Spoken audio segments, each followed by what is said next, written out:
Ladies and gentlemen, and welcome to show 240 with yours truly, the Hippie Pastor. That's me. I'm happy to be back. The photos there is me on the left doing busking on the trains of San Juan, Puerto Rico, in the Tren Urbano. That's me in the Tren Urbano of San Juan, Puerto Rico, singing songs of love.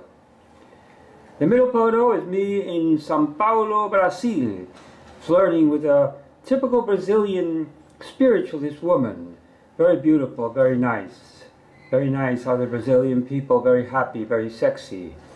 And the photo, the last one, is me clowning. That's in the state of Maryland, where I was making people happy, children smile and laugh with my clowning ventures on the streetlights. Bringing love, bringing a message of love to the world. There's me, muscle-bound, street clown, the hippie pastor. Okay, these are photos of memories, beautiful memories of a life of investment in changing the world with love and peace and love. Ladies and gents, show number 240. As you may have noticed by the title of this show, it is true, the human body is a design. Let me say that one more time for you people that are a little slow. The human body is a design. If you don't realize or haven't understood or haven't noticed that the human body is an incredible, amazing, magical, beautiful, perfect design, just like all of Mother Nature, there is something wrong with you. You're either stupid or there's something missing inside your brain because you don't stop, look, and listen and stand in Mother Nature. I'm not saying go to church. That's up to you, but it's not necessary. But take a good look. Go watch a sunset. Go look at the ocean. See Mother Nature in its glory. And then think about the human body, male and female, and tell me that that's not a perfect design. Then you're really, something's wrong with you. Okay, ladies and gents, we'll continue reading the book. We're still in Mark, chapter 14, the book of Mark. Okay, I just read the words of Jesus, King James Version here, but right now I don't have a Bible, so I'm translating directly from a Spanish Bible.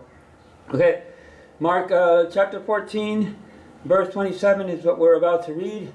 The book of Mark, and I'm going to do my best translating, a running translation with your hippie pastor. Then Jesus told them, all of you shall be ashamed this night, shall be frightened this night, because it is written, I will smite the shepherd and the sheep shall be scattered. But after I have risen again, I will go before you to Galilee. Beautiful, okay, so there's Jesus saying goodbye to his loved ones. They were there in the Mount of Olives where they like to hang out. I guess they were really into eating olives. And also that was near Bethany where Mary and Martha lived. It was kind of close. It was, a hop, skip, and a jump, between Jerusalem and Bethany. And that's where they usually would rest up and take time out and enjoy Mother Nature. Jesus and his crew. Jesus Christ and his crew. Okay, so here we continue. And Jesus said to him, Verily, verily, I say unto you that this night before the cock crow 2 times, you will deny me 3 times. Now, for you perverts, the cock is not what you're thinking. It means a rooster. So Jesus, he was talking to Peter, who told him, I will never run off, I'll never deny thee.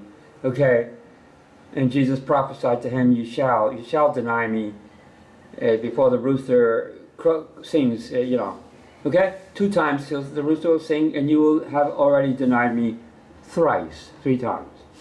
Okay. They arrived then to a place called Gethsemane, and he told his disciples, sit here while I go and pray.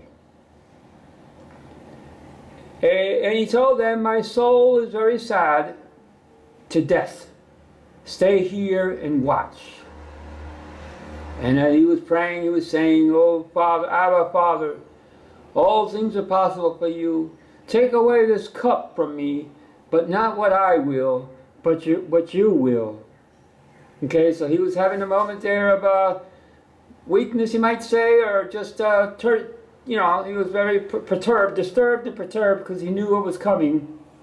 And he told God, his Father, to take it away, to have to drink, not to allow him to have to drink of this cup, but he said, "Not my will, but your will be done."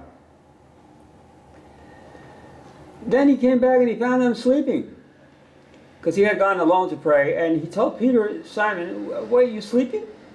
Couldn't you have watched 1 hour? Watch and pray, so that you enter not into temptation. The spirit is willing, but the flesh is weak."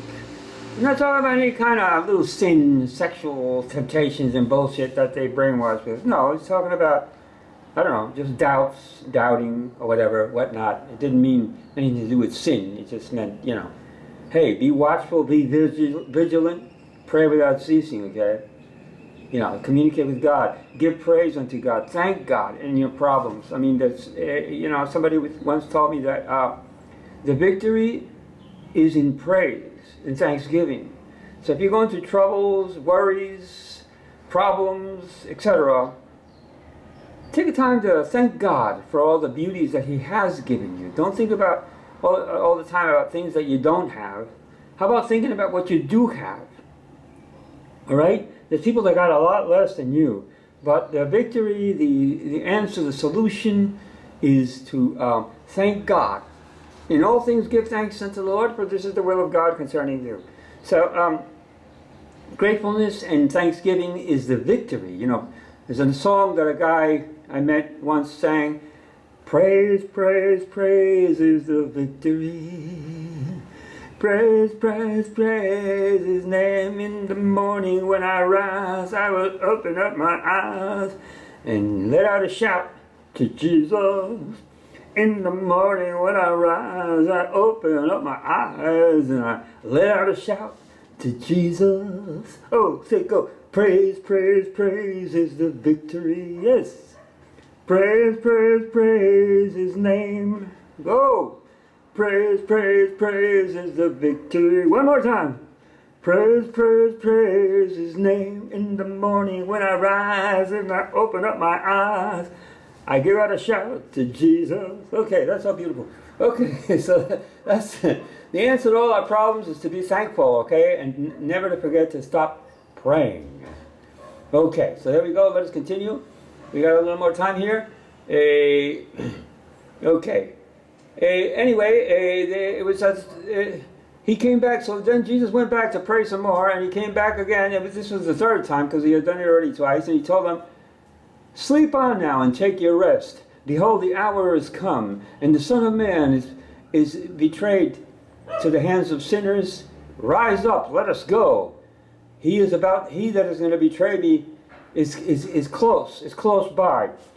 I wonder if that was a moment of also weakness where he said, right before the traitor and the soldiers and the Pharisees were coming to imprison him, to make an arrest, the citizen's arrest or whatever, what have you, a Pharisee's arrest on Jesus. Right before they were coming, he told the disciples, "Rise up, let us go. Behold, he is at hand that doth betray me." So I'm wondering, if he was going to try to make a run for it, rise up, let us go. Let's go, man. Vámonos, muchachos. That was quoted as the last words of the great revolutionary Pancho Villa before he was assassinated, he was killed. He said, "Vámonos, muchachos." Right? That means, let's go, guys. So Jesus, it seemed here, that was telling his disciples, "Vámonos, muchachos. Let's go. Let's get the heck out of here. He that betrayeth me is right around the corner, is at hand."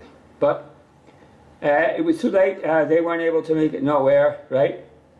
So anyway, they came there, Judas, gave him a kiss, kissy, right? Traitor's kiss, and they grabbed him. But one of the disciples took out a sword, right? Because Jesus had told him before to buy swords, man. He wasn't no little whatever, all peace and love. You know, he was also, you know, sometimes it's time for peace and love and it's time for war, man. He told them to buy swords, and one of them took the sword and cut the ear of one of the priests, you know, one of the soldiers of the priest. He cut off his ear. Wow. Wow, wow, wow. We shall return, guys. I love you with the love that characterizes my personality. May you be blessed. Thank you for listening.